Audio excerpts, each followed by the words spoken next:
Para colocar las tazas con aro, primero verifique que la mueca del aro coincida con el espacio para el pico inflado presente en la taza. Comience a calzar el aro en cada soporte de la taza. Debe hacer un clic al hacer presión.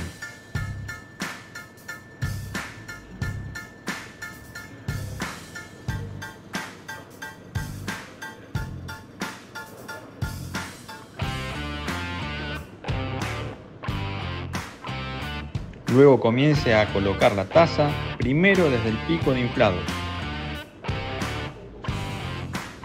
Coloque 2/3 de la taza, manténgala sostenida y finalmente presione en forma repartida la sección que falta hasta que calce totalmente.